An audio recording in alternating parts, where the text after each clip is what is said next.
عسلامة مرحبا بكم في قناتي قناة مطبخ يوسف التومي. رجعت لكم اليوم في وصفة جديدة وبنة جديدة. اليوم إن شاء الله بعضنا وصفة زمنية تونسية من القاع الخابية وصحية 100%، وهي خبز القمح الكامل بطريقة سهلة ومبسطة. عندي في القناة عملت معكم خبز يعني فيديو متاع خبز القمح الكامل في المقلاة، يعني على الغاز في الفرن. ومرة هذه الوصفة هذه تعجب كل ما نعملها، تعجب أفراد العائلة برشا برشا برشا، وديما نعملها.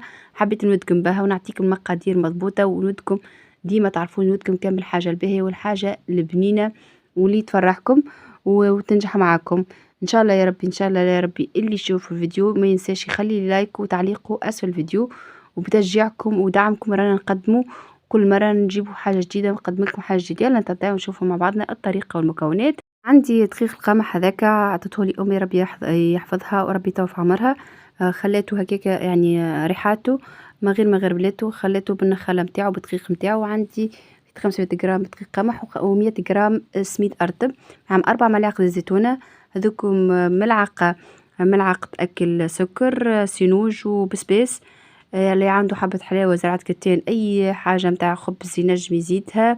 شوفان ونص ملعقة أكل ملح، ساشي خميرة حلويات خميرة خبز اللي هي 10 جرامات، وزوز ملاعق أكل خل طبيعي. هذاك الخل حبيت نوريهولكم، راهو علاش ديما نأكد ونقول راهو خل طبيعي، الخل اللي ما فيش رائحة، يعني مخليش أريرجو في المعجنات ولا في الماكلة. 500 مليلتر ماء دافي. أول حاجة راهو مش كيما السميد، كيما يعني خبز السميد، راهو القمح صعيب شويه التطليعه نتاعها. الخبز تقولك جيني يابسه وكل شيء، لازم الخميره نطلعها وحدها. نحط الخميره في كاس، نزيدها شويه بريسك 100 مليلتر ماء دافي، نزيد معها السكر ونحركها بالباهي ونغطيها ونخليها تشوف من بعد كيفاش تفور لي ما شاء الله وتجيني ما شاء الله.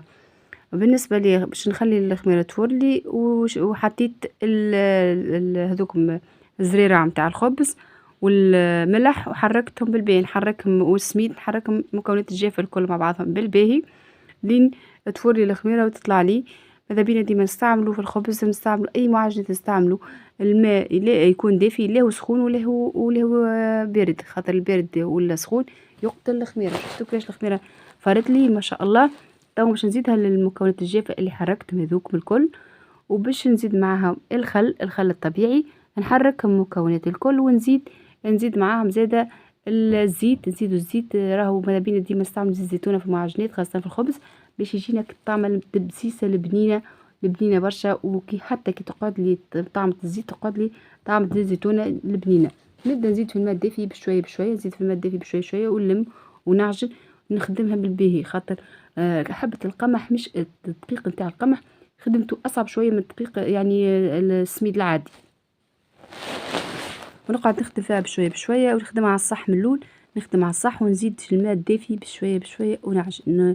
وتلاحظوا كل ما إنه نعجنها أكثر تشرب الماء أكثر وتتماسك، يعني ما عادش تقطع من الأول، تبدا تتقطع وبعد تبدا تشد روحها بشوية بشوية. وما نعملهاش سايلة، ماذا بينا ما نعملوش على عجينة سايلة. راهي من بعد تبدا صعيبة في الخدمة يعني تعطلنا في الخدمة وما تنجحش كما نحبوا احنا. نقعد نزيد بشوية بشوية. انا بالنسبه لي في الكميه هذيك راني استعملت 400 مليلتر من الماء الدافي. انتم نوعيه السميد ونوعيه القمح، يعني تحط نص لتر 500 مليلتر ماء دافي، تقعد تزيد بشويه بشويه تحصل توريكم التكستير نتاع العجينه كيفاش تحصل. نوسع بالي ونعجن كما قلت لكم. الزريعه اللي نتاع الخبز اللي تحب على سينوج، زراعة كتان، شوفان، حبة حلاوة، بسباس، اللي زعتر، ثم شكون يحط الزعتر لكم الاختيار تحب تزيدهم. اما انا ماذا بيا ديما في الخبز نتاعي نستعمل السينوج وحبة الحلاوة والبسباس. باهي شفتوا التكسير كيفاش تجي بعديها كملت عجنتها. التكسير نتاعها كيفاش تجي كاسحة شوية. باش نجيب ماك الدقيق نتاع القمح هذاك نفرش في البول نتاعي، وبعد نزيد نرش عليها شوية من الدقيق هذاك نتاع القمح ونغطاها ما نحطها بلاصة دافية. توا الدنيا سخونة كما نعرفوا الدنيا سخونة برشا. ماذا بينا يعني في ساعة يعني بريسك هذه نص ساعة الحقيقة، معناتها نص ساعة وزيد فرت لي. غطيتها بابي سيلوفان هذاك بلاستيك الغذائي وبه. وبعد باش نغطيها بمنديلة ونخليها في بلاصة دافية نص ساعة بقدرة ربي تتضاعف ولا يولي تريبل، معناتها مش يضاعفك هو الواحد. هذاك الماء حبيت نوريهولكم 100 مليلتر اللي قعدت لي، يعني من 500 مليلتر ماء دافي وتوا ضاعف لي الحجم نتاعها، نجبدها ونخدمها. نوريكم ماذا بيكم ديما تتبعوا الخطوات الكل، ماذا بيكم تتبعوا النصائح الكل، بقدرة ربي يجيكم خبز هشوش ما شاء الله. صدقوني تنجموا تفطروا بيه حتى فطور صباحي يجي يتكرمش ما شاء الله بنا ولا أروع. نقسمها أنا هذيك قسمتها على يعني زوز كويرات. نقسمها على زوز كويرات. شوفوا كيفاش حتى ماهيش سهلة برشا ماهيش كاسعة برشا. العجينة سهلة سهلة في التكستير نتاعها، سهلة حتى في المانيبيلاسيون في كيفاش تشكلها بالطريقة ذيك. توا نفرشها زادة كيف البون ترافاي بشوية دقيق هذاك نتاع القمح. وخذيت الطبق نتاعي في صحفة شوية ماء وهذاك ورق الزبدة كالعادة عليه تحت شيش ومفضو يعني مبلول تحت باش ما تلصقليش العجينة. توا نبدا نغطس في يدي في الماء ونشوفوا كيفاش وندهنها من فوق ونبدا نحل فيها شوية. ماذا بيا ما نفطريهاش كبيرة معناتها ما نحلهاش توليش خبزة كبيرة، تكون شكل خبزة كيما ناخذها من المخابز. الكبر زاد انت تتحكم فيه، انت تحب عليه تحب خشينة تحب جويدة ما لكن الكبر هذاك راهو الإديال هذاك المثالي. ندهن بالماء كل مرة ندهن بيدي بالماء ونغطسها في الماء باش تجيني هكا رطبة من برا وتجيني سمحة وتجيني ما شاء الله. حطيت توا خذيت عندي شيشة هكا نقولوا احنا يعني دقيق خشين شوية متاع قمح رشيته من فوق وزاد سينوج وحبة حلاوة وبسباس ورشيتها من فوق وخذيت سكينة وعملتك علامة ذيك علامة مع علامة في ولا علامة مع كيف زوز نفس الشكل في الخبزة باش تجي مزيانة وتتنفس لي. وباش نغطاها ماذا بينا نغطاها بحاجة بلاستيكية مانع. غطيت بالطبق ومن فوق غطيت منديلة ونخليها زيادة ترتاح لي في الأثناء يعني ترتاح لي شوية وتتفاعل تنفخ لي شوية في الأثناء باش يعني بعد ما نغطاها بالمنديلة باش فوق الطبق في الأثناء باش نحط الفور تسخن على درجة حرارة 230 درجة.